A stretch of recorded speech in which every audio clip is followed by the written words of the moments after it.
Thank you, Mike. It's been a privilege to work with you for the last 10 years. You are a prince. Good morning, everyone. Morning. Our planning committee had decided to focus the majority of our discussion this morning on the effects of the Medicare population of the Affordable Care Act, known commonly as Obamacare. But as I look out over this attractive audience, I recognize that none of you appears to have reached the age where he or she is eligible for Medicare.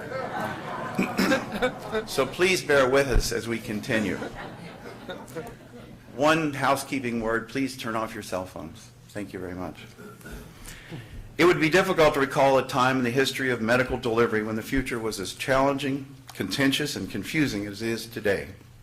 You, the consumers of health care, along with your providers and insurers, are scrambling to find effective and productive solutions in a volatile environment where even some of the questions require clarification. Finding truth out of the uncertainty and misinformation is the primary reason for this initial forum. The passage of the featured legislation on March 23, 2010 was in pursuit of a worthy goal, expanding health care coverage to those who could not afford it. And I want to emphasize, as Mike has already done from the outset, that we will be concentrating on a positive and apolitical message to you, yet one that is tempered with realism. For while this bill has many good intentions, there are unintended consequences. It is a work in progress. That is not surprising when you understand that the legislation is 2,572 pages in length. Compare that to the framers of the U.S. Constitution, who created the entire federal government in 18 pages. I have waded through the bill, as have several of our panelists, Judy and Richard, and found sections that might just as well have been written in the Urdu or Tamil language. The irony, of course, is that the town's planning, zoning, and building department would never approve a project in Palm Beach assembled the way this one was, with completely inexperienced architects, untested construction materials, a woefully unprepared workforce and equipment inventory to develop the project, a voluminous plan that few people actually read, and the unanswered dilemma of how to pay for it. Yet given the Supreme Court's June 2012 decision, which eliminated a repeal option, it is comforting to see opponents and proponents collaborating to implement the better segments of the law and restructure what was poorly designed for the benefit of you, the American people. Our panel of experts can provide you with the most current information available, but further forums, frankly, will be necessary as the process continues, with some outcomes not truly demonstrable until 2018 or later. The primary reason for this is that the law decreed over the rest of this decade established 217 agencies or panels to set policy. Quite a few of these are at the state level, mandated by the federal government. When I last researched the issue yesterday afternoon, there were 16 federal advisory bodies in various stages of formation. These advisory bodies provide significant opportunities. Please listen to this. They provide significant opportunities to shape healthcare reform during the implementation process. You have a role in this. By participating, the public can play a formal role in such areas as insurance reform, Medicare spending, comparative effectiveness research, disease prevention, pain research, healthcare workforce issues, management of the chronically disabled, and quality of care. This is a major component of the positive outlook I alluded to earlier, because the success of the legislation and its ultimate impact on you will depend heavily on the competence of those chosen to make these decisions, their preparation and expertise, their commitment to fairness, and most importantly, to the degree to which they are professionally accountable. You may wish to volunteer and or influence the selection process for qualified candidates to serve on these boards. I need a Rubio moment, just a second.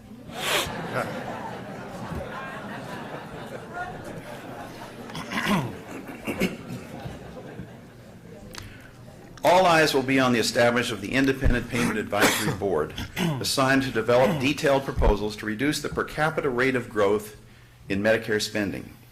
The 15 members of the IPAB will be appointed by the President with advice from Congress.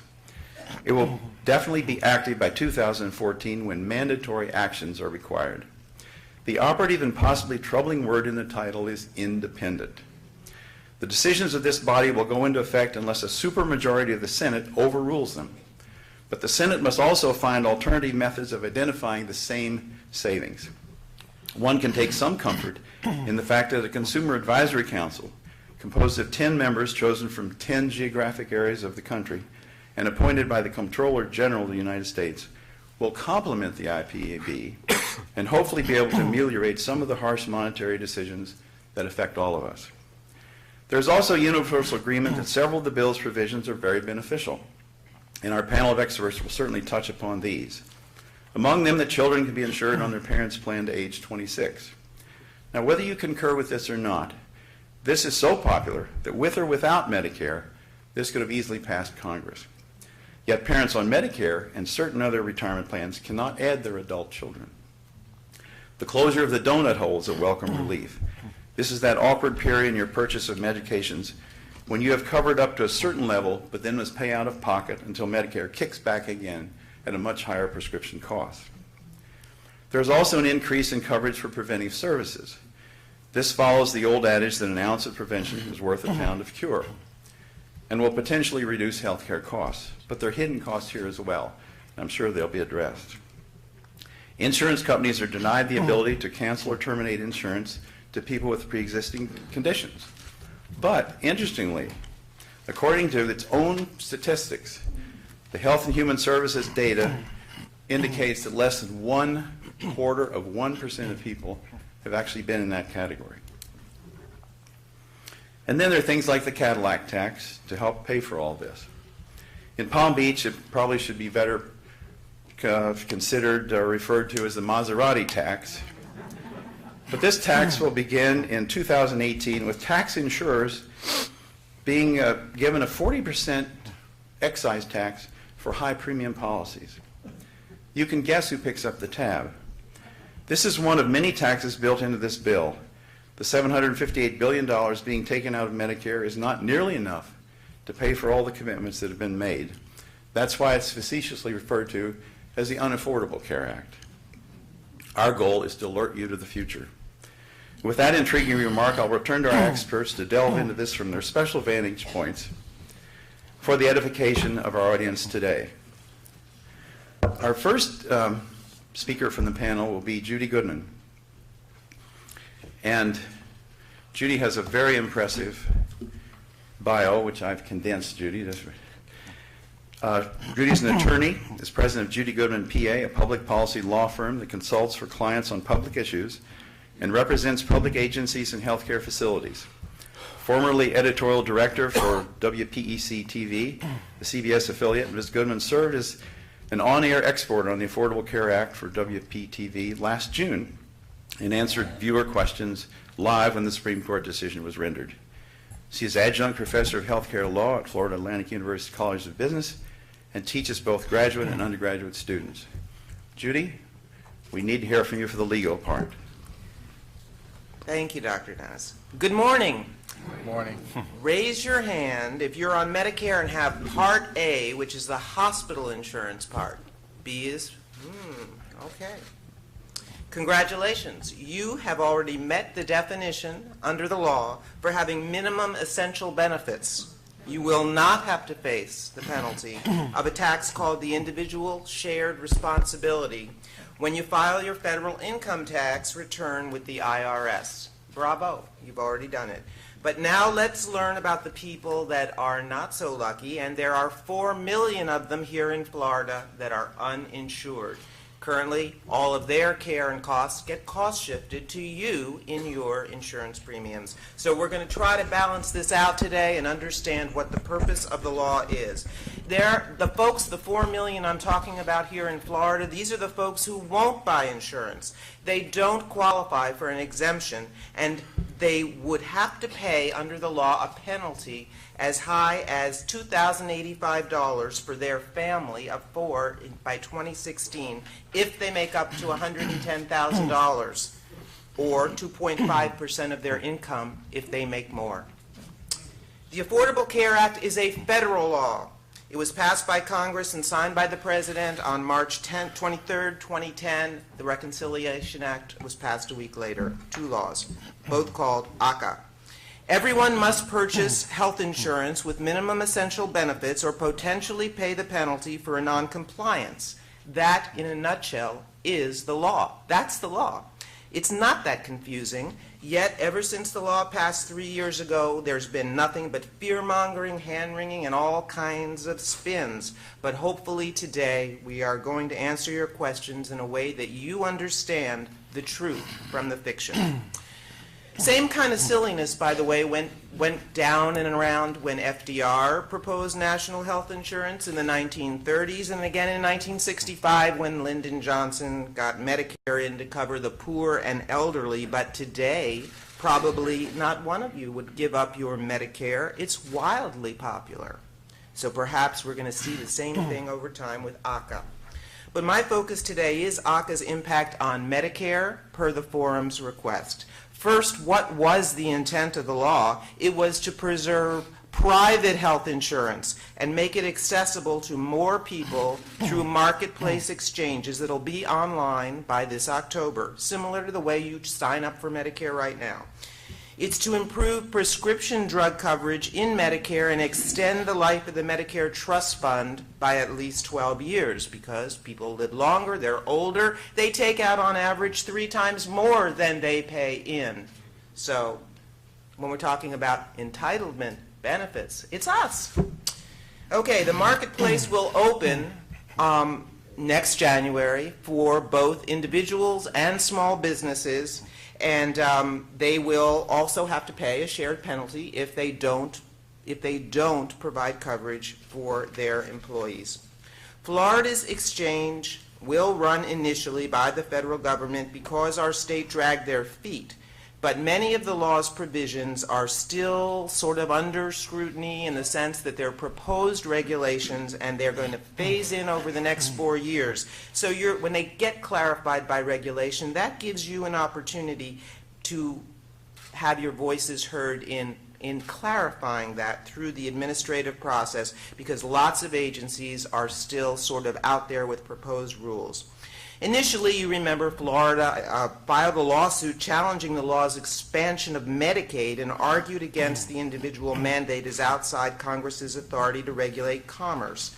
On June 28, 2012, last year, the Supreme Court rendered their historic decision to uphold health care law 5-4, ruling it constitutional under taxing powers. So people who don't buy insurance pay the penalty that's construed as a tax. So it's not really a mandate. They're not being forced to buy insurance. They can say, I'm not going to do it. Then they pay the tax. And it's collected by the IRS when you file your income tax. No private information is revealed in that. It's just that your insured provides the notice that you are insured. Obviously, there is a process if you're applying for tax credits or the types of Medicaid eligibility things. There are some forms to fill out, but your insurers are just going to say you meet a qualified minimum essential benefit plan. The court also ruled states do not have to expand Medicaid, and that is a problem here. The states can opt out. Florida is mulling it over. We already have 3 million poor on our Medicaid rolls. They are going to remain. The state wants to put them into a managed care program and seeking a federal waiver to do so. But of the 4 million uninsured, we think there's about 1.2 million of them who could be covered by Medicaid if it were to be expanded. Some of them are undocumented and they can't go on Medicaid. But the ones who can, that 1.2 million are the ones they're talking about in Tallahassee. I know hospitals, and they'll talk about it in a few minutes, want that expansion. They want that expansion because it diverts a lot of the people who are not paying to paying customers and then evens out the cost. Medicaid, the problem here is that Medicaid already costs $21 billion to this state, and that's 1/3 of the state budget. So even if the federal government is paying all of it, which they claim over the next few years, that is a very big number as a state to have to wrestle down. But we have seen some signals that health care costs are coming down as hospitals and doctors get more efficient in reforming themselves under the law. They're playing with lots of new ways of bundling the declining Medicaid reimbursements and instead of doing it as a fee-for-service. One way to slow down spending is by eliminating the massive subsidy going into private insurance by reducing the amount it spends on Medicare Part C. Those are those Advantage programs, which are privately administered insurance programs that ended up costing 14% more per patient than traditional Medicare. They were sold and induced and incented to bring people in to be less costly providers and ended up being more costly providers. That is what is going to be eliminated in the law, that subsidy to even them out. So what is now in the law for you as Medicare recipients, beneficiaries? The preventative care is covered and the gap in Medicare prescription drug coverage will be closing. Now, who's going to pay for all this stuff? More than half the cost comes from an additional Medicare tax of 0.9% of your income. Obviously, remember Medicare, the Part A, some goes paid by you, some by the employer. This is above that. This is a 0.9 on top of that. There's also an investment income tax, 3.8 above certain thresholds. But on the 0.9% of the additional Medicare tax that people pay when they're wage earners, if they're married and jointly filing and having incomes above $250,000, that's who's going to pay that. The 40% excise tax on the Cadillac insurance policies Dr. Dennis mentioned means if you have a policy in excess of benefits of $27,500 for a family of 4, if you're a single, above 10K. Pharmaceutical taxes, medical device taxes, and federal tax on indoor tanning are small other things. Another big offset, though, primarily comes from the intended cost savings due to more aggressive prosecution of Medicare fraud, and that is a huge growth industry here, and a reduction in the overpayments to the insurance companies I've already mentioned. So how does it affect you on Medicare? More discounts on generic and brand name drugs when you reach the donut hole. By 2020, it's going to be closing. More public health screenings, more preventative care, and you already get a one-time wellness visit when you sign up, and you may have already gotten the $250 rebate back when you reach the donut hole in 2010. If you want to know those benefits, there's a website called www.healthcare.gov. That is where you go to find the benefits all spelled out. On the Independent Payment Advisory Board mentioned, that's a 15-member expert board, sort of a toothless tiger. What I think you could probably parallel it to is the Federal Reserve Board for what those types of experts do for banks. Basically, they're going to be tasked to keep Medicare costs in check, that they will submit annual cost-cutting proposals to Congress whenever the 5-year growth in Medicare spending per beneficiary is expected to exceed a set growth limit. 0.5 is the first one. They cannot restrict benefits, ration care, or raise premiums, and since Medicare is now below the spending threshold, don't think you're going to have to worry about that. Congress can block their recommendations anyway, and I think they do pretty well at that most of the time. I'm going to answer the rest of your questions during Q&A in order to give my fellow panelists a chance to spread their information. Michael?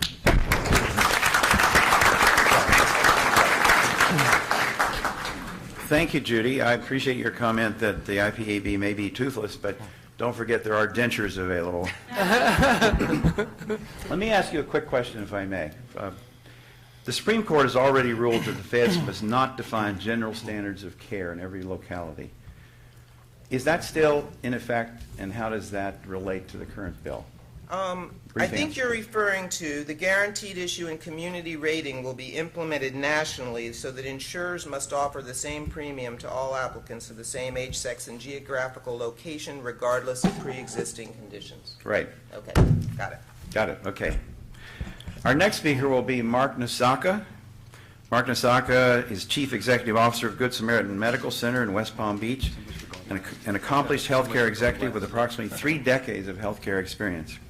Prior to joining Good Samaritan, Mr. Nasaka served as President and Chief Executive Officer of Community Health Partners, a multi-hospital healthcare delivery system in Lorain, Ohio. He holds a Juris Doctorate degree from Tulane Law School and a bachelor's degree in liberal studies from Loyola University of South and an RN diploma from Charity Hospital School of Nursing. So he's both a lawyer and a nurse. Most importantly, I think it should be pointed out he has 7 children, but still runs this hospital. And he's currently chair-elect of the Chamber of Commerce of the Palm Beaches. Mark? That's great. Good morning, everyone. Good morning. And thank you to both Mike Stein and Dr. Dennis for having allowing me to be part of this panel. What I'm going to try to do in 5 minutes is tell you how the Affordable Care Act is going to affect hospitals. Lots of luck, right? There's a lot to it, and what I'll try to do is just summarize it in this way. What are the goals of the Affordable Care Act as we see it? Impact on hospitals. How will it affect our bottom line? How should we prepare? How will it affect hospitals and physicians? And what of these 217 panels? So if you get lost in the details, that's what I'm trying to get done here, okay? So first of all, what are the goals as we see it? The goals are to increase coverage to all Americans for health care services, either through Medicaid or through the state or federal-based exchanges, to reduce costs, to cut waste out of the system, eliminate fraud, incentivize people to provide higher quality, and thereby reduce cost for all, and ultimately to improve quality to each recipient of health care. Now, how will this affect hospitals? You know, one of the things I would ask you to remember is this. Anytime the government wants to cut costs in health care, it reduces payments to hospitals. And we become the rationers of care, if you will. You'll never see a politician get up and say, we're going to ration health care. But you will see them say, we're going to reduce payments to doctors and hospitals. And then we have to collectively work to figure out how we're going to provide high-quality care without spending money. And so we become, in effect, the rationers of care for all of America. And so that's what's happening here.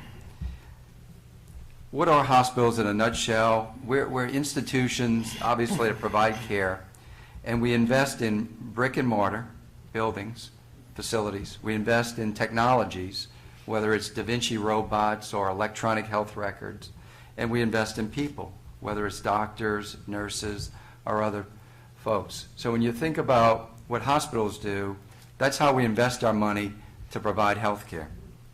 So how will this affect us? Well, firstly, if we're going to have a contraction in what gets paid to hospitals for care, we're going to have to contract in what we pay out and invest in these other systems. Now, where we're investing today is we're investing in the electronic health records. We're investing millions in data systems that will allow us to keep track of patients, to keep track of conditions, to monitor care more fully. So over the last 10 years, you've seen hospitals that have had sort of a building boom, building new facilities. Now what you see is hospitals slowing that down and engaging in things you can't see, which is the digital hospitals, electronic health records, et cetera. We're doing that today, and so even before we get into the period of Obamacare, we're spending money to get ready. So this thing is already costing us money that doesn't equate to new care today. It's preparation for next year and beyond. What we are going to see is the uninsured get insurance. And so for that percentage of care that the doctors and the hospital provide for free, because by law, if somebody comes to the hospital and they have a life-threatening condition, we have to take care of them for free. Now, I think we all would agree that that's a good thing, right? Anybody who's got a life-threatening condition shows up at a hospital, you're going to get care. The problem is the hospital has to find a way to pay for it, and the doctor has to give up his or her time to take care of that patient, whether they get paid or not. So basically, we become the free part of the system. So in that light, we're not going to be the free part anymore. All of those people will get insurance, and we'll get some payment for that. Now, I'd say to you, it's probably going to go the way of the airline industry. If you will remember, we used to get on planes, and we got a meal on a tray, and we got wings for the kids, we got a deck of cards, right? We got lots of things. People dressed up in neckties and jackets because they were going on a plane. Now they wear pajamas and you got to pay $3.50 for a Coke. So, you know, healthcare is probably going to go that way over time, unfortunately, and this is going to accelerate the two-tiered system, but let's not jump 10 years from now. Let's just deal with now first. And that is that the uninsured will get insurance. And if I had to say the best thing for every American is this: there's going to be greater focus on quality, measuring quality, which is why we need these electronic systems. Every aspect of your care, we're measuring it today, whether you know it or not. How long it takes you to get a certain service, how did you respond to that service, what's your outcome when you go to get discharged. We're measuring that today, but the government is going to start paying us based on how well you are at the time you get discharged from the hospital. The other thing the government's going to do, it's going to take back money if, and I say you collectively, let's just say us, if one of us goes back to the hospital within 30 days, whether it's to Good Samaritan or it's to any other hospital, if that person's been in the hospital within 30 days and they get admitted for a different condition, the government's going to take back the money they paid from the first hospital, whether it's our fault or not. So, as I like to say, it's kind of biblical. The right hand giveth and the left hand taketh away, right? And that's what's going to happen. We're going to have increased funding for the uninsured. We're going to have increased funding for better quality. But we're going to also have takeaways for things that are beyond our control. And at the end of the day, society, the government is going to expect the hospitals to figure out a way to ration care to sustain the system for everyone. Now, how will that affect our bottom line? As I just said, we'll get payments, but we're going to have to figure out how to drive cost out of the systems to maintain the margins so we can preserve the institutions. So as reimbursements decline, which will probably happen over time, because if you think about it, you know, in the run-up to the presidential election, there was talk about, did the government take $800 billion out of Medicare? And in fact, the government did take $800 billion out of Medicare. And one of the ways they did it was, if you go back to January 1st of 2012, if you were a woman with an oncologic cancer, GYN cancer, those people used to get admitted for surgery and stay a full admission, 3 or 4 days. With the stroke of a pen, those people now get admitted for something we call observation status, which is, it's an outpatient procedure that lets the patient stay in the hospital for a whole day. And the government basically cut the payment by probably 2/3 overnight. And so those kinds of things are what are going to happen as we look to pay for people without insurance, but still control the total cost of the spend. The government will cut our reimbursements in other areas, and we'll have to look for ways to drive cost out of the system. One of the ways they're going to help us is we're going to measure patient satisfaction and other what we call core measures, quality indicators, that the government will either pay us 2 or 3% of what they pay us today by achieving those quality metrics, or the government will take away 1 to 3% because we didn't score as well as other hospitals. So that's how they'll incentivize us to make quality uniform throughout all the institutions. But in terms of how they're really going to pay us, stay tuned. Nobody knows until we get to that fiscal year, and the government then decides how we're going to pay for it this year. Okay? So now, how can we prepare? We can expect upfront costs. We need to reduce costs from the system to preserve our margins. We're going to track hospital performance in every way imaginable. We're going to network beyond the 4 walls, such as if you take an institution like, say, Morris Life out on the west side of town that has a full spectrum of post-hospital care for seniors. And there's other fine senior facilities in this community, some right here on Palm Beach Island, like the Carlisle and others that we network with. We're gonna work with them to devise ways to ensure that the post-hospital care matches the doctor's orders. So that way, you don't have people not taking their medicines and they have to get readmitted in 20 days. So there'll be more networking like that. We'll focus more on keeping patients satisfied, and then we'll partner with other providers or insurance companies to try to absorb some of this risk that's going to happen. How will it affect hospitals and physicians? Every 10 years, the government's role in healthcare either drives doctors and hospitals together or it drives us apart. And so for the past 10 years ago, you had less employment of physicians. 10 years before that, you had more. We're entering that phase where you're going to see more employment of physicians, where doctors are looking for safety nets from all of the changes they're going to experience. And we need to have partners in the delivery model. So we're going to employ more doctors to make sure that we have doctors on our team as we try to make all of these changes into how we deliver care.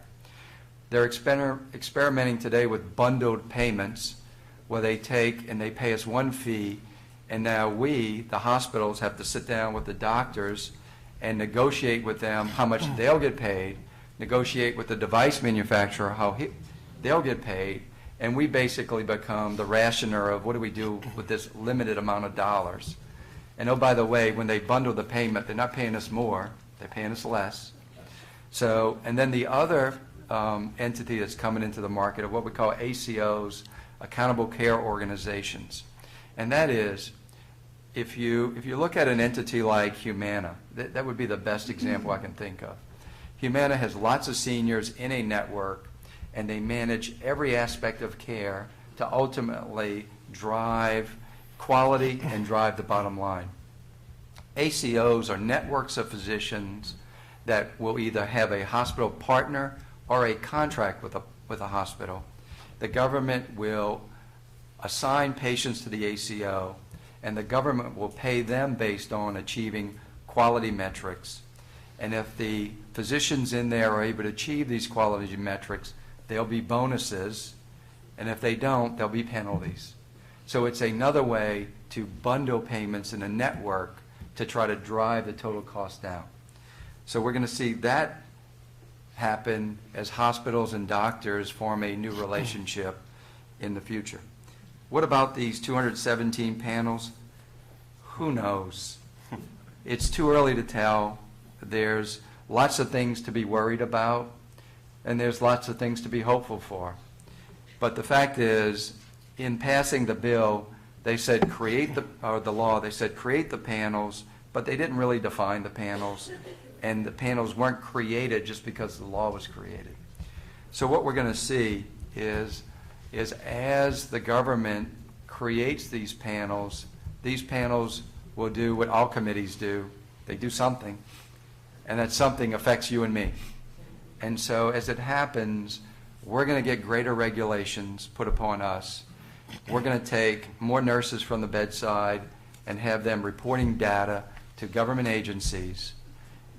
We're going to have to invent pathways for care so that way people get a uniform standard of care. Now, the good side of it is we're already doing that. And it's evidence, it's been research studies that have told us if you have chest pains, when you come to the emergency room, we give you aspirin right away, right? There's things like that we're going to do for everyone that are going to ensure standard ways of providing care. And that way, we're giving you the best care we know how to give you. So that's going to happen as we deal with the creation of these panels and the work they do. So with that said, sorry if I went over, Dr. Dennis, but thank you, and look forward to the question and answer.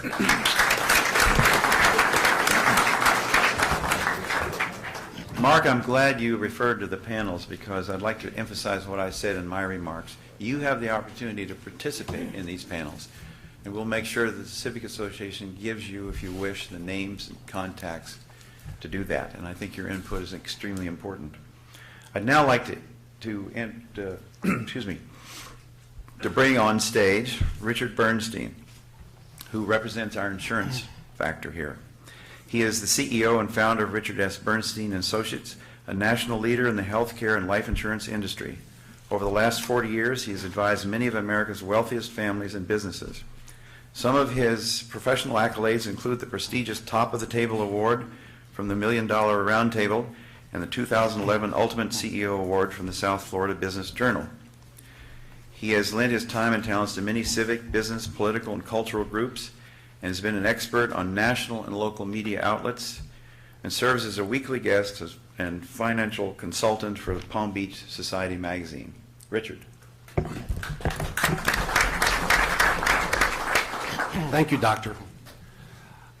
Well, you've heard what's coming.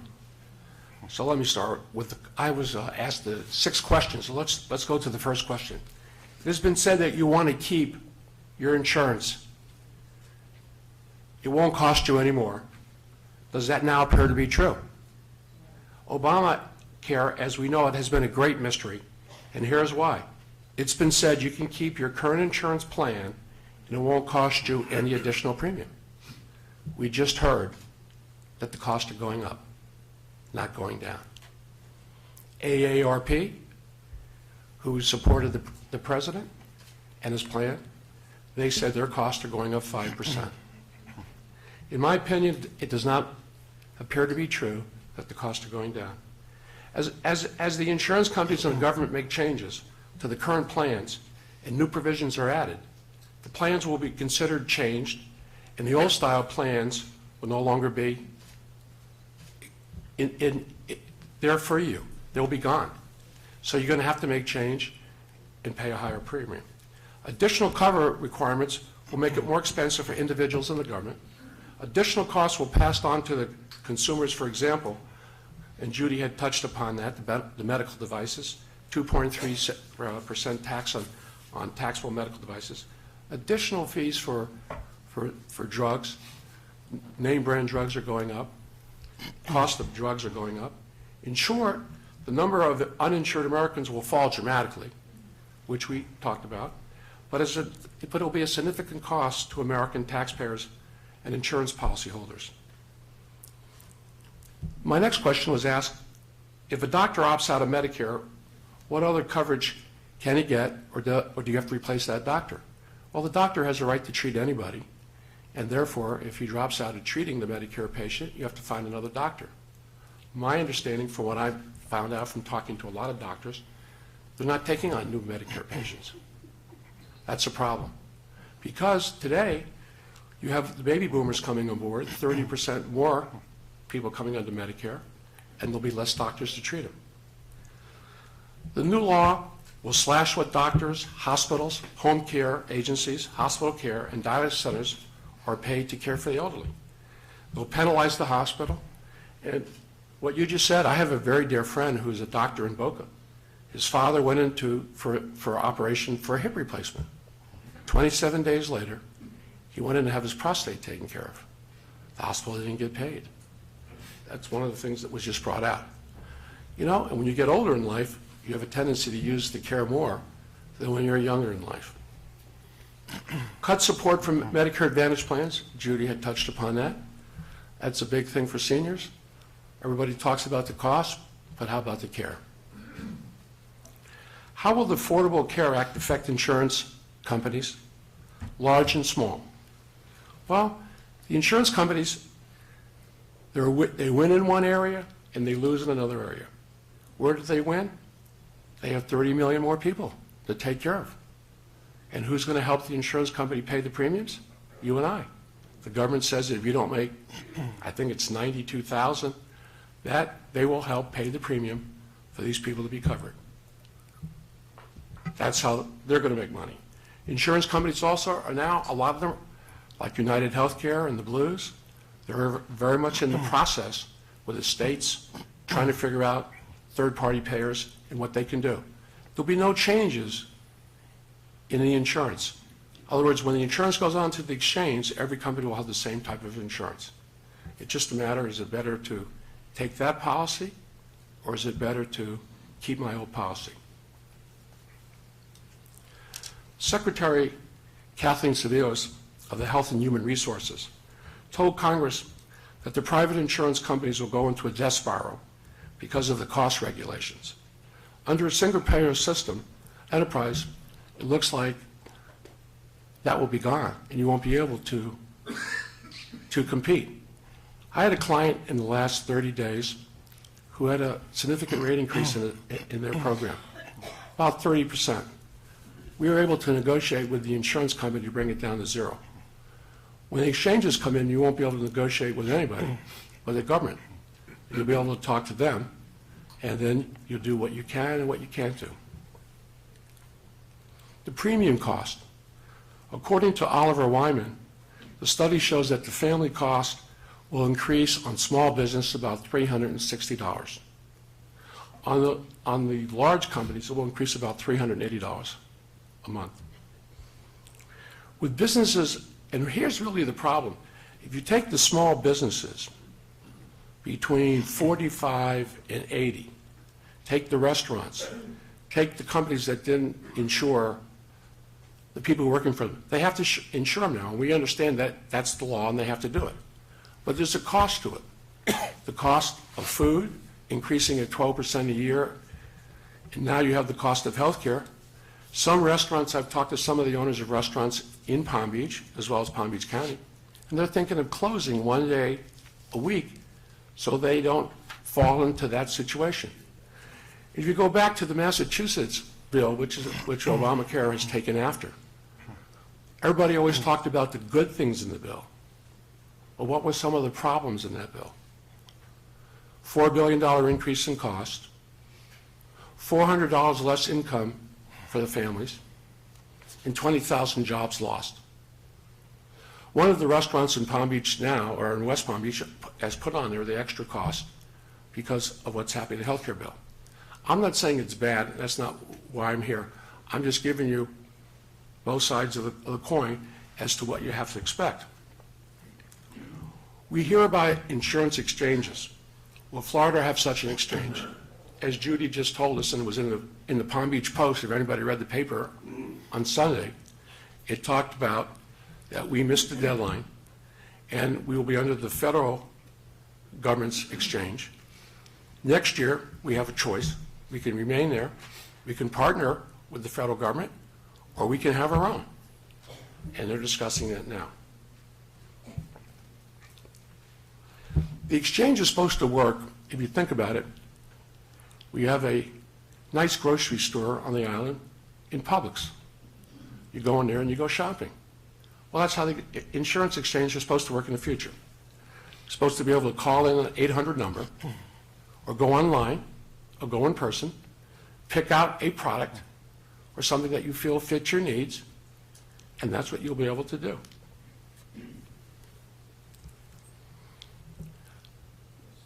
So you have a partnership now with the federal government, and you have a partnership with the state of Florida. The biggest problem that the state of Florida is going to have is the cost of Medicaid. As Judy talked to you about that now, and one thing in Florida, as we all know, we don't have any income tax. And the cost of Medicaid is X. The question is, in the future, how are we going to be able to afford, after the government finishes paying, or government participates with us, how are we going to afford to take care of the Medicaid patients? It's really important. The hospital said we need to do it. The government says we have to do it.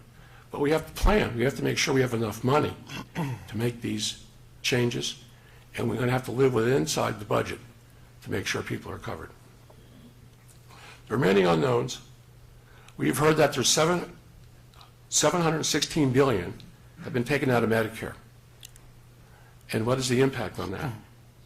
Well, as I said before, AARP is going up 5%. Some of the problems you can expect: widespread doctor shortage, long waits to see a doctor, long drives to see a doctor. Expect delays of implementing regulations and hundreds more of unwritten rules, which we don't know about at this time.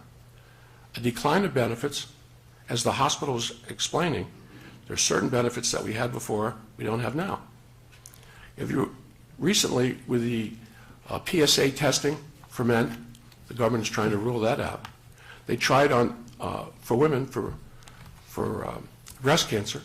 Nancy Brinker testified in Congress, and they didn't disallow that over age 45 because she did a very nice job. She was a representative for the women and did a great job for her. Seniors will be most impacted by this particular bill because as you get older, you just need to go to the doctor more and you need to get coverage. Now, the government is trying to make us not overreact, not utilize the services, go back to the first way when insurance came into play many years ago with a big deductible and a limit. Well, when I first came into business, you could buy a lifetime policy, major medical, $10,000, lifetime, $500 deductible. Today, I think if you talk to the hospital, it's probably $10,000 a day to be in the hospital. Their cost, very expensive. The mandate has been found constitutional, and the question is how will it work and what are the alternatives and the cost. As an example, for the exchange found in Massachusetts, as we talked earlier, their statistics show that they're the highest level of coverage for consumers, less than 3% uninsured, and that's what the government planned to do with the new Obamacare, the new health care plan. But they pay the highest insurance premiums in the country, and they just got a raise. The premiums went up. And again, I go back to how it affects, and those are the things that we have to look for that's going to happen with us. It's the law, and it's in effect. In our industry, in the insurance industry, a lot of the agents that used to sell health care plans are no longer around. They don't know how to manage it. They don't know what to do. We spend most of our time, besides selling the plans, helping the hospitals and the doctors to get paid and making sure that the people that are covered under the health care get paid too. Because sometimes what happens, people do it by accident, not intentionally. They might have the wrong codes, the wrong numbers, and it takes time, and you need someone as an advocate that can talk to the hospital, talk to the doctor, and get your claims paid. Because we have 2 extra people that we had to hire just to do that, to take care of our customers.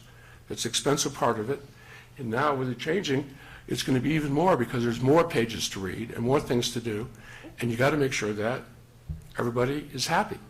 If you can take care of your customer and make sure the claim gets paid, no one writes a bad letter to you saying you owe us money, no one's coming after you, and the claims are paid. My suggestion to everybody in this room is make sure you have a lot of money. In the old days, we used to put money away for retirement plans. Now you need to put money away for health care because we don't know what the cost is going to be. And you have to protect your kids and your grandkids and yourself. Thank you.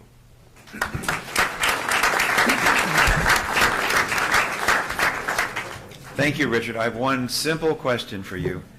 If you had the opportunity to change one thing in the law for the benefit of the people here today, what would it be? 30 seconds. The most important thing, I would change that 30-day thing is really not fair to people. To go back into the hospital within 30 days and the hospitals not get paid and the doctors be under crisis, because that raises the cost. They have to make it up somewhere else. And I think that's just really unfair. Well, physicians still have a role in medicine. Isn't that right, David? I hope so. Dr. David Dodson has offered the very best primary health care in this region. He's a graduate of Cornell University Medical College and completed his internal medicine residency at Pennsylvania Hospital in Philadelphia. He completed a fellowship in infectious disease at Yale New Haven Hospital and worked at the Yale Tropical Medicine Clinic. He's double certified in internal medicine and infectious disease. And he has served the St. Mary's medical staff as chief of staff and as chief of staff at Intercoastal Health Systems. He has appeared on many TV and radio interviews and was recently named top doctor by South Florida Magazine. Currently serves on the board of directors of Palm Healthcare Foundation and FoundCare. David, we're eager to hear from you. Thank you, Mike. Well, I appreciate the opportunity of being here. I was also told I have about 6 minutes to talk about a lot of stuff, and I promised Mike I'd speak quickly. Bear with me. What I'd like to do in the next few minutes is to step back and sort of look at what are the goals of a healthcare system in general. I mean, all nations face this problem, and we have our own ways of dealing with it. Other nations have different answers.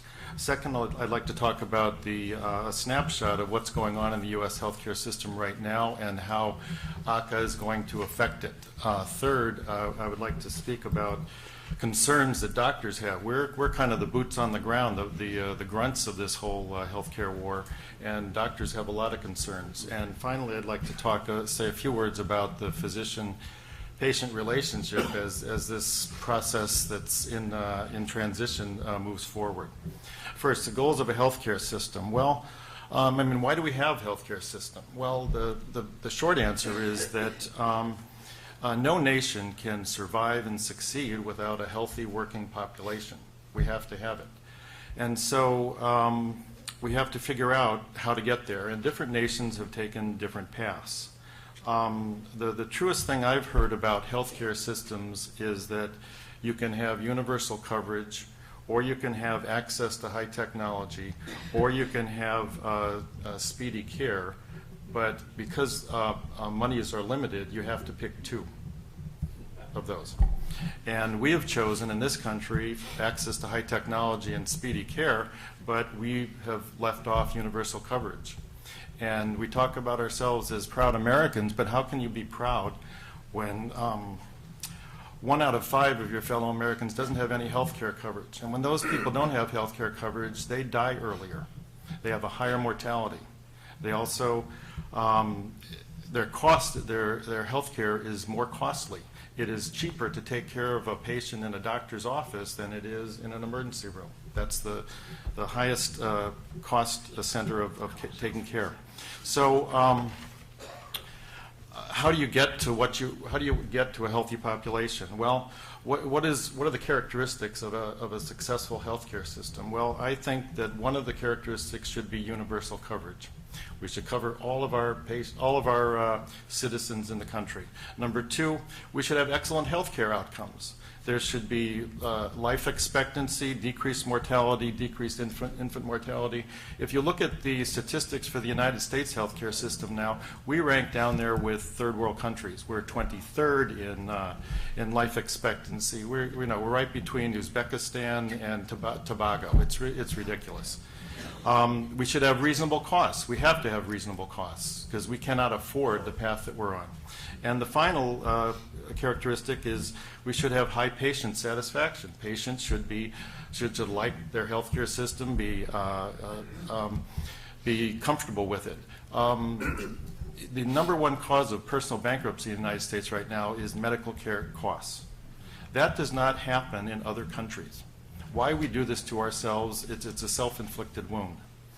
So to get to universal coverage, excellent health outcomes, reasonable costs, and high patient satisfaction, different countries have taken different paths. Early on, some of the European countries started off with, we will insure all of our people. And then they have evolved different systems. The British said, we're going to do it by nationalizing health care. And in Britain, all the doctors in the hospitals are basically government employees. Canada pays for it by providing money to independent contractor doctors, but they provide so much and then that's it. Other countries in Europe, Switzerland, France, Germany, they have insurance companies, but the difference is that the insurance companies in European countries are not for-profit. And so when you take away, and I think that the for-profit, when you get right down to what people don't like about the healthcare system, the root cause is the for-profit insurance industry. That's what tells you that you can't have a CAT scan, you can't use this medication, you can't order this test, because those they're trying to decrease costs for the insurance company.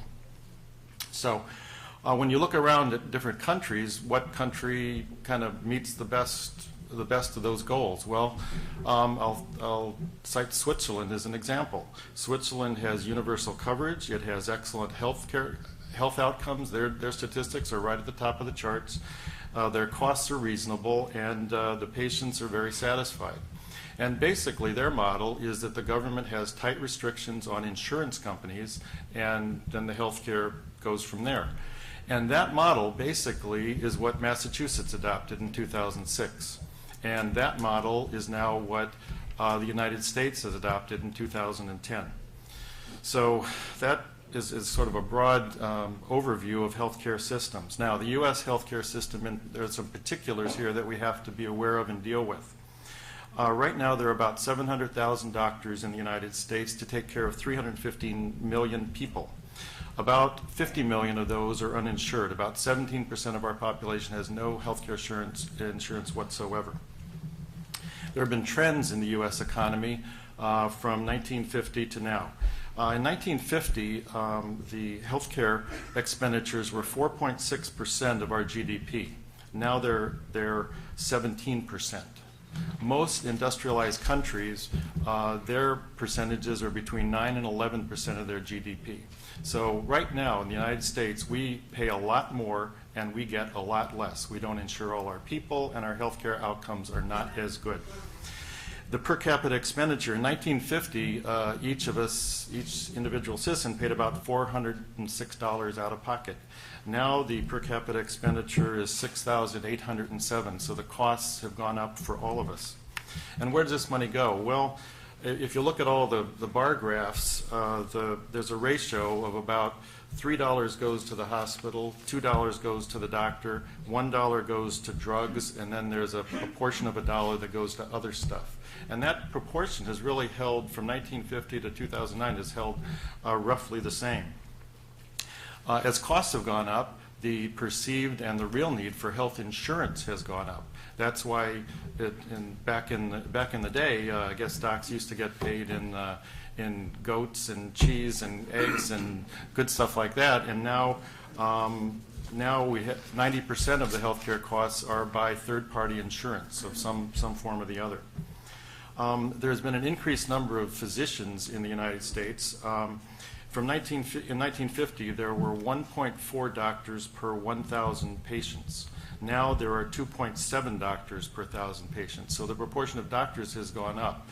But over the last few decades, there's been a change in the physician workforce. The number of women has gone up, and I'm not being sexist here, but the fact is that women have other responsibilities in their families, and they cannot work the long hours that the doctors of yore used to work. There is increased specialization, so that there's a lot of financial incentives right now for a graduating medical student to go into specialties rather than primary care. And now we're seeing the trend where we're seeing hospital-based physicians. There may evolve a model where there'll be inpatient doctors and there will be outpatient doctors. That may be part of the end game here. And we've also seen an explosion of technologies that we have to deal with. Right now, doctors can have a choice of 6,000 different drugs to prescribe and 4,000 different procedures, stuff that we can do to you all. But the problem here is that for the first time, we have pieced together this healthcare system in the United States by adding elderly and poor with Medicare and Medicaid. We had employer-based insurance. We've had other groups like pregnant women and kids. But there's been no systematic, rational approach to think about how to finance, organize, and deliver our care. And for the first time, I think we're actually going to have to think about those issues. Now, what are physicians' concerns? First of all, and I think most physicians share this. I'm basically happy that this happened. It's about time. I've been ashamed that to be a part of a healthcare system that doesn't cover 1 out of every 5 of our citizens. I think there are good parts of this from a moral and ethical standpoint. We should take care of the rest of our citizens, and we will. And also, it's just simply clinically more efficient. When you take care of problems earlier, they are less expensive than if you leave them to end up in an emergency room. So as time goes on and we evolve our healthcare system, some costs will go down. Now, the bad part, and I've talked to a lot of docs are against this, to be quite honest. Part of the concern is that right now we have a limited and finite capacity of primary care providers, and I would define those as internists, family practitioners, physician assistants, nurse practitioners. those people do the primary care. And we're already facing an increased demand from an aging population, obesity, diabetes epidemics, and now we'll have 32 million more new insured people who will also be demanding primary care. The average panel size of an average primary care provider in the United States right now is 2,300 patients. The average doc takes care of about 2,300 people. And now we're expecting the number of that number to go up. Now, what's that going to lead to? It's going to lead to, I think, decreased patient satisfaction. We have to worry about increased wait times to see your doctor, and some doctors may end up closing their panels because they physically cannot take care of anymore. And from a physician standpoint, we're going to have less time to spend with each individual patient. And that's going to lead to increased burnout trying to satisfy this increased demands. Now, the good part of ACA is that there are specific provisions in the law that provide for increasing primary care providers. There will be payments of student loans if you practice in some underserved areas. There will be more nurse practitioners. There will be more physician assistants. So over time, this mismatch of primary care and demand will eventually be sorted out. But there's going to be a pinch for the next few years. Physicians are also worried about decreased autonomy. There's going to be increased bureaucratic oversight. We have regulations to deal with, and there may be limitations of medications and procedures that we can prescribe. There's going to be an increased administrative burden. The law has specific requirements of documentation that we have to meet. We were told that we had to have EMRs, and my partner and I bought an EMR, and the cost is on us. The government hasn't given me 1 cent. So just as you face upfront costs, so do we. And ACA did not eliminate this sustained growth formula. This is the thing that Congress passed about a decade ago that says the physician payments are going to go down about 2% a year, but each year they say, no, we won't do that, and we'll keep on going. So right now we're up to 20%. If Congress doesn't do anything, all of a sudden all of the doctor reimbursements will go down immediately 20%. Unsustainable. How do you keep a business going? But they'll probably kick the can down the road, and so next year we'll be worried about 22%. I also worry about patient privacy. There's all these requirements that we give all this data to the government, but all of your records will be accessed, and I have yet to see somebody who can tell me that there's a hack-proof system to guarantee privacy. And another thing that I'm worried about is that ACA does not provide any relief of any tort reform. There's no relief of tort liability. So we're all going to be asked to do more with less, and we're going to be held accountable if anything goes wrong. And I guess the real thing that I'm concerned about is that when you take the best and the brightest, people are graduating college right now, and you say, okay, well, you can go to medical school, and by the time you're graduating medical school, your average debt will be $150,000, and then you can now be a doctor and practice in an environment where people are telling you what to do, they're cutting your salary, they're giving you administrative burdens, and they're making life in general difficulty. The real concern I have about all this is that the best and the brightest in the future won't choose physicians as a career, and that will be a loss for all of our society. And the final thing I want to talk about, and I think I'm still on time, Mike, is the physician-patient relationship. As this stuff was all coming down, I just found it so curious that it was all being developed with so little input from doctors who actually have to implement it. We're kind of the first-line troops. And that disparity is kind of you can figure it out a little bit because the ACA is really a health insurance system. It's not a health care system. And there's a subtle difference because the health insurance system is what pays for the health care system. A lot of time the health insurance dictates what we do, but there's a subtle difference. And it all comes down to still the doctor and the physician and the patient are still the coin of the realm of any health care system. And Doctors must advocate for their patients. They must say that we have to cover, we have to make sure that patients get good care. But I would also ask you to advocate for your doctor. Because if we get screwed, in the end, you're going to get screwed. We're all in this together. So as this whole thing evolves, we have to keep a close eye on it and have input into it. And so we end up with a system that we can all live with. And then the final thing I have to say is that there is an element in our healthcare system for personal responsibility. We have to stop being fat. We have to stop having all these other diseases that come on, because when you add the health care of 1 + 1 + 1, eventually you get to 315 million. And if we are all healthier, then the burden on our healthcare system is less. And that's all I'm going to say about that.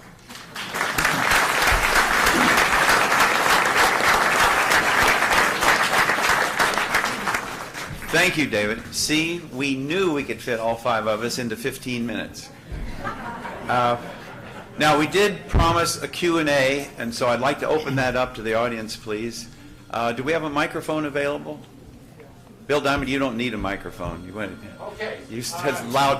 Okay, on the financial end of this thing, what is this 3.8% transaction tax? What kind of transaction? Okay. Bill, come here. Ned, do we have a microphone? Okay. Why don't you speak into this? Thank you, Mark. I understand that there's a 3.8% transaction tax, and it's not clear what transactions are affected by this tax, which aren't, when does it come fully into effect, and I think just about everyone in the audience here will be affected by that kind of a tax. I'll be happy to answer that. Thank you. The thing you're referring to is called the net investment income tax, and the net investment income tax goes into effect starting in 2013.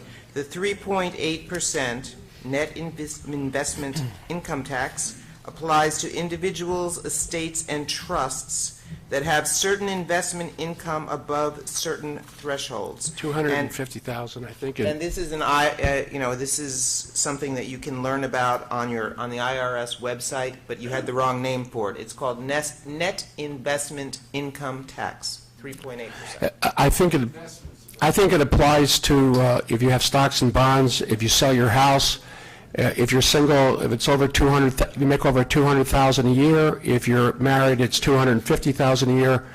It's just another form of tax. I just want to answer one thing that the doctor said. Proposed regulations too, so there's still time to affect some. Right. I just want to answer the one thing about the doctor. He talked about the insurance industry, and everybody saw what happened when the banks weren't around in the last 4 years to loan money. The insurance industry were really third-party payers, and because they couldn't take care of fraud and abuse and maybe frivolous lawsuits, that raised the cost a lot. So the insurance companies, on the other hand, didn't do a good job in going out to the public and explaining why they wouldn't pay certain things. And I think that is a disadvantage for the insurance industry because they didn't explain themselves. But if you look at what they do and how healthcare has come up since I came in the 60s, it's what 30% of every dollar is in the healthcare. And the insurance industry has paid claims. Maybe they don't pay all the claims, but now the government is taking over, and they'll probably pay less. We have a question here in the front row.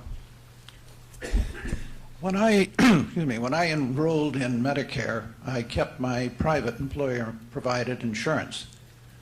Subsequently, when the Medicare premium tripled, I dropped the Part B because it was so expensive. Is there anything in this new plan that would dictate either pro or con about re-enlisting into Part B at this time? Judy? Yeah, there is a little wrinkle there. If you hold on, I'd like to read you some.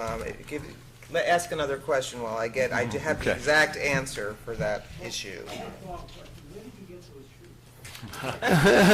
The question was, where did Dr. Dawson get his shoes?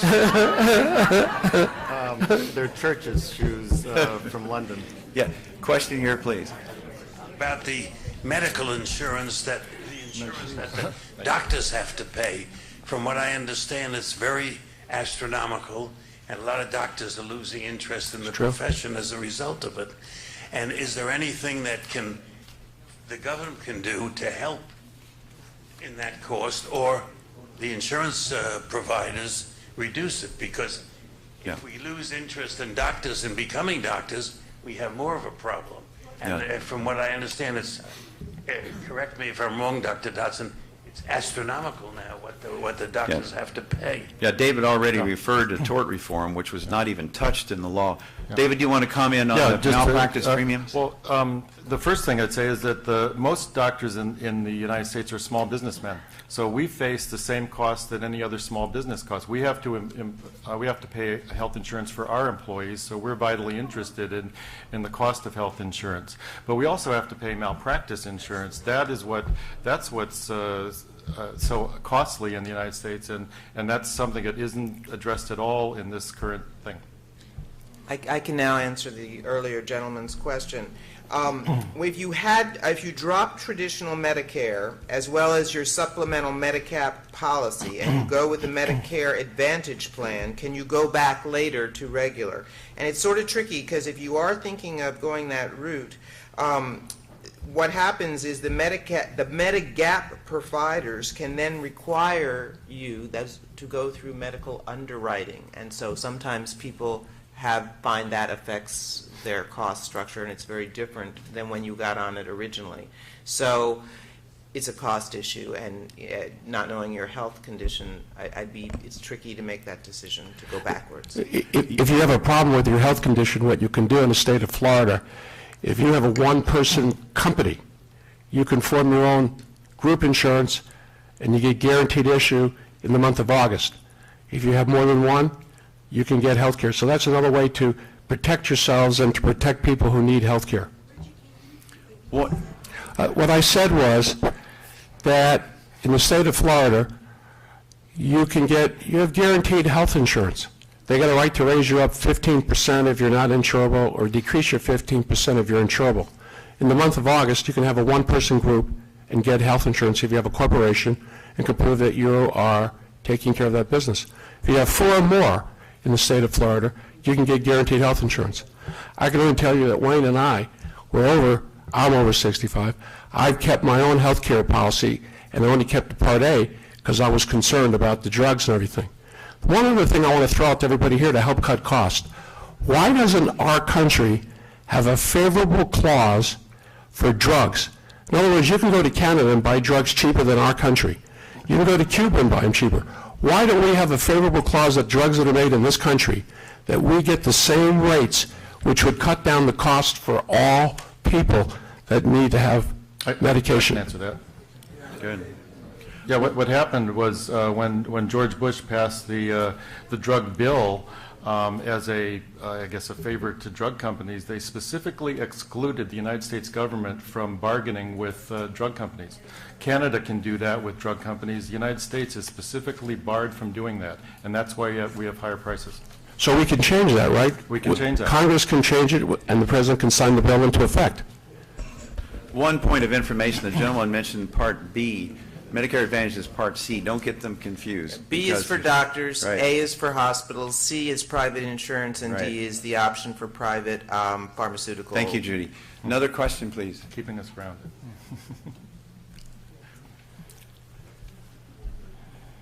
One's a comment. I know what hospitals have to do as it relates to taking care of patients, and the whole issue of uninsured patients and the concept that they must take care of any life-saving problem. Well, that's just not true. They don't take care of just life-saving problems. They take care of every patient who walks into their emergency rooms. So people do get care. Now, obviously it's not optimal care, but they do get care. And the second one is an ideologic question for the panel. We all in this room know that we just can't afford our health care, period. Whatever construct is made to try to tackle that issue may be coming from the government or privately controlled, but we clearly can handle the cost of our health care. So the question to the panel that I ask and ask you to wrestle with is, has anyone done anything about changing the entire paradigm and stop paying hospitals and physicians and healthcare providers for what they do on a piecemeal basis, because as we know, as doctors and hospitals continue to lose money, because they have to just continue to produce more and get paid less for it, they have to increase their volume. Everyone knows that in simple business terms. But what can we do, or what has been done, to change that paradigm so that physicians are rewarded and hospitals are rewarded for just keeping people healthy and cutting down on the amount of procedures and care given in that way? Thank you for the question. Mark, you want to? Let me take that up. Thanks, Dr. Kotzen. I think the advent of the ACOs that I touched upon earlier, the accountable care organizations, is the latest thought on how we might do just what Dr. Kotzen's asking. And that is that if the government decides to fund the care of patients to a network, and it may come as, not like we do today, as was suggested, we pay based on an episode of care. Somebody gets admitted for a surgery, they pay for a surgery. Somebody gets admitted with an infectious disease, they pay for that episode. What the accountable care organizations, I think the thought is that they will pay for the care of patients over time. Initially, it'll be quite similar to the way we're paid today for episodes, but as the systems become functional, they're going to pay per patient per month, and they'll give this flat rate of pay to this network, and the network will be responsible to then keep the patients healthier.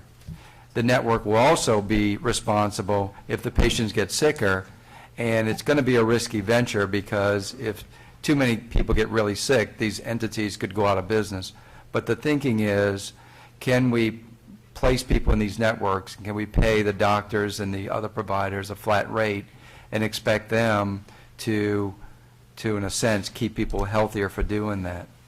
I think that's the latest thought, and I'm sure, as always in medicine and hospitals, we're going to measure those results, and in the coming years we'll be able to determine was it effective or not. Rebecca, there's a gentleman in the back and raising his hand. Good. I wanted to ask you about fraud. I know that fraud is very responsible for increasing the cost of health care, and I wanted to know if the new electronic billing devices and record keeping, what the statistics are on that in terms of fraud. Yeah, we're basically fraud central here in South Florida. We've had a Medicare fraud task force stationed here for quite some time. It is a huge problem in just legitimate pill that are misused by addicts, substance abusers. They have, once they put them on the electronic system, it drove down the huge number of deaths of young people we've had in Florida, and literally closed up all of the strip center so-called dispensing unit pill mills that were in all these, all clustered throughout South Florida, and unfortunately moved them up to Georgia. But we're capturing all of that because for the first time we can see on the computer the cluster of illegal activity, and they work through legitimate pharmacies too. Some of the pharmacies are within the strip center pill mills, and they control that as well. But for the most part, you can track the pills and where they're clustered and which doctors are prescribing, and therefore that has been really, definitely closed up in the last year. Any other panelists want to comment on that? Well, We're going to avoid the fraud issue. Yeah, I'd like to ask that question, what's happening with the people that are not legally in our country, have Social Security numbers, and then you have, we're not supposed to cover the illegals, but we do cover them. If they walk into the hospital, you have to pay for it. Right. So that raises the cost up also. I just want everybody to realize that. And I guess that problem they had in Jackson Memorial Hospital in Miami, and what happened with a lot of things down there, and somehow we got to close that. We got to close that up. We got to stop that fraud, because I think that's about 30% of the cost. That would drive health care down. And then you got to get rid of these frivolous lawsuits. That would drive the cost out. I don't mean the lawsuits that are legitimate, because everybody has the right to their lawyer, but the lawsuits that are just frivolous and the cost, we got to figure out a way to drive those two costs down. That would really help the cost of health care. Dennis? Yes, Let me Mark. just echo something that Richard just said. If you had twins, twin brothers, who both lost an arm. One brother loses his arm, God forbid, in a combine, harvesting sugarcane, and another brother loses his arm because, God forbid, we put in the IV wrong and somehow caused his arm to be damaged, and he lost an arm in a hospital.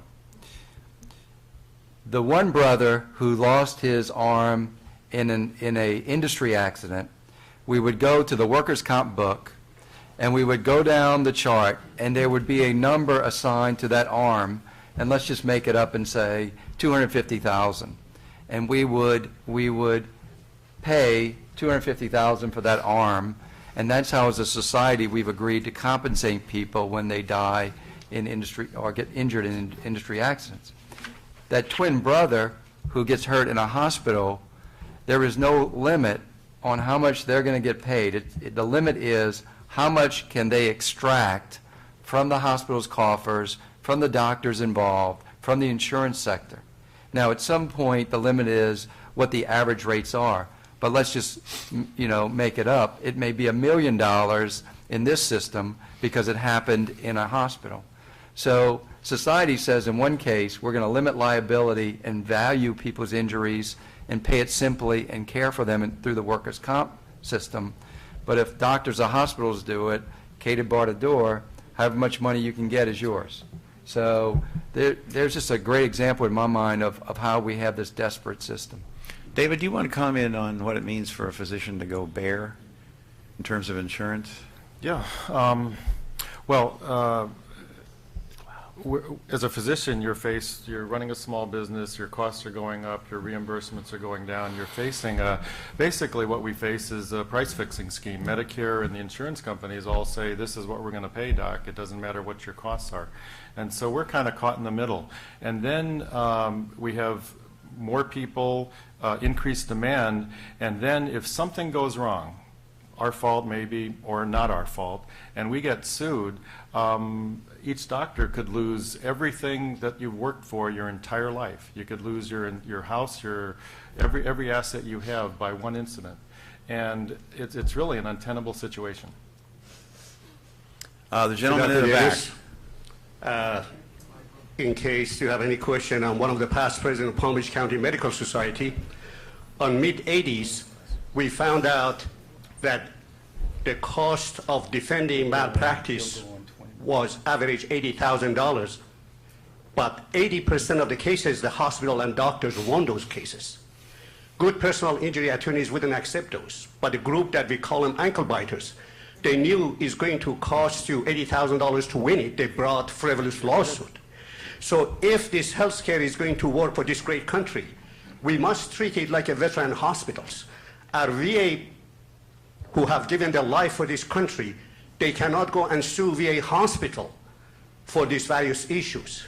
You have excellent panel, they all mentioned that, but we do practice, or we did, I am retired physician, surgeon, but cost of running defensive practice is average 1/3 of medical care and necessary MRI, CT scan, as Mark was mentioning. Thank you very much. Did you have a question? Sue the sovereign immune public agency. agency. You just have a limit. To go and address that issue to make this law workable. Brian McIver, you have a question?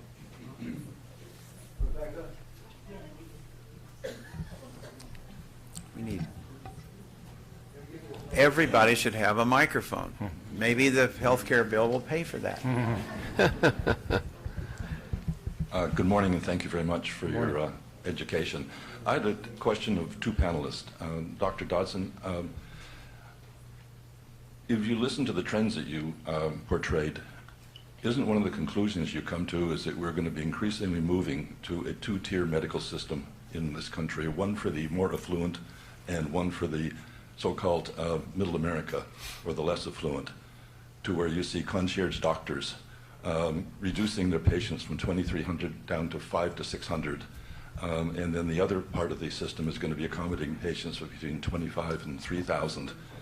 It seems to me is that if you're in the more affluent class, you're going to see your doctor within 48 hours. you're going to have a physical that probably you get given an hour to an hour and a half. If you're part of the other class, you're going to probably wait several weeks to see a doctor, have a physical that maybe takes 10 to 15 minutes by necessity. And this is really going to influence the quality of outcomes. David, you want to comment on that? Yeah, just, well, in every country where there's a single payer system or a, universal coverage, there has always evolved a two-tier system. It happens everywhere. And I think this will probably accelerate the development of a two-tier system, just as you described. And your other question? To Mark, in terms of the long-term trends we're talking about, I'd just be curious as to what the role of profitability has been in terms of the ever-increasing cost of health care. Right. This is a public stock. This is a growth industry. People invest in growth industries because profits are increasing. Right. And I just was curious as to what the level of profitability is of the hospital industry compared to the rest of industry. What the level of margins is, because you referred to margins several times. Right. And second, with your left hand, you're managing patient care. With your right hand, you're managing stock price. How do those two hands come together, and which is dominant? Right. So let me approach it this way. I'm sorry. No, go right ahead. Okay, I just didn't get the applause. Because in a nutshell, healthcare today requires professional management to balance the delivery of high quality while providing it within their available resources. And so to sort of champion either one is to sort of take a blind eye to how healthcare gets delivered. And so we are constantly drilling down every day on our quality metrics. Do people get that aspirin when they come? One patient who doesn't get the aspirin is not acceptable. So we're constantly drilling down to make sure in every case we have these quarterly meetings with everybody involved where we're looking at 200 metrics on quality. Did every patient get what they were supposed to get? At the same time, we have to look out and say, okay, they just changed the game. They're going to reduce our reimbursements by 15% over here. Will that work? And how do we go back to our suppliers and say to that joint manufacturer, we're not going to pay you $7,500 for a joint. We're going to pay you $5,800. We've had to collectively sit down with, say, all of the joint manufacturers and say, guys, we're no longer going to pay you different rates. We're going to pay $5,800 for a joint. I'm making up that number. And whoever wants to be a supplier is going to have to pay at that fair market rate.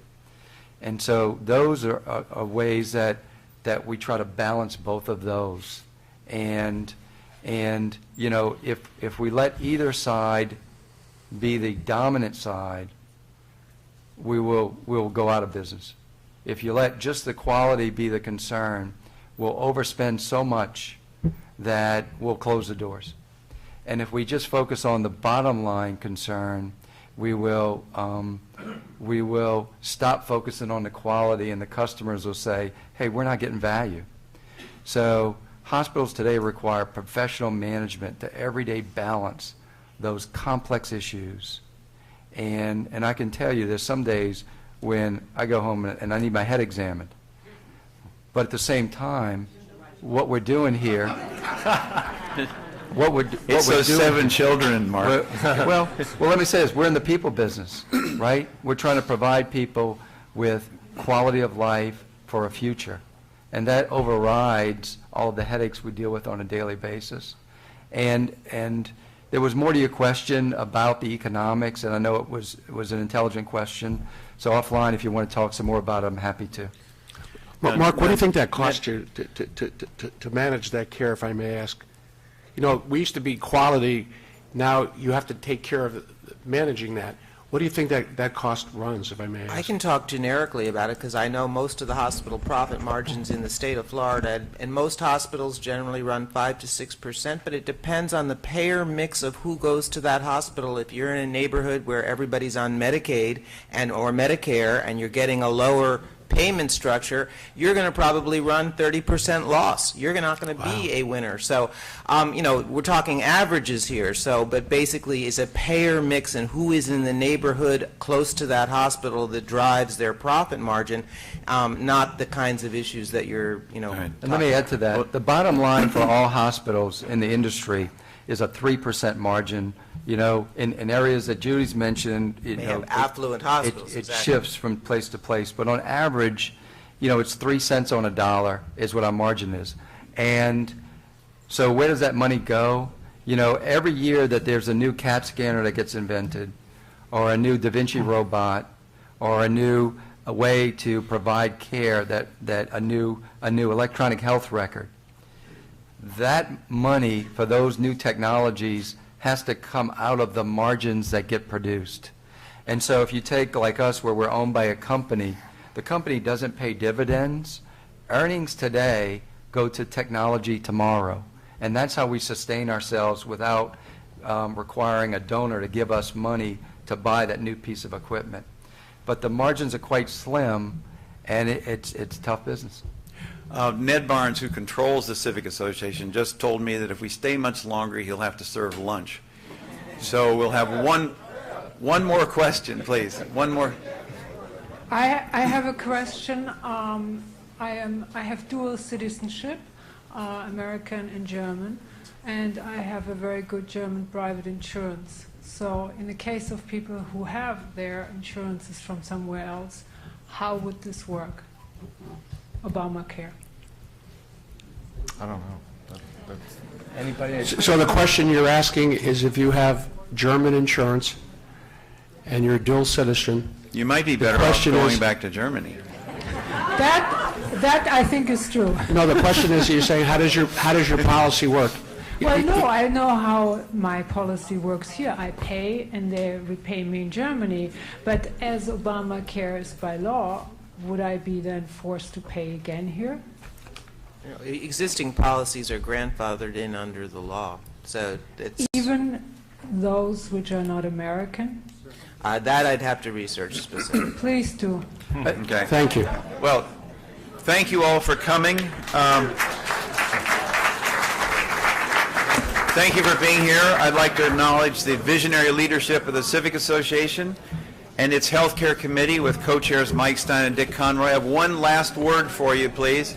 The last word is that based upon what you've heard today, I would suggest you do everything possible, diet, exercise, medical management, to stay as healthy as possible. And I wish you good health. Good job. Very good.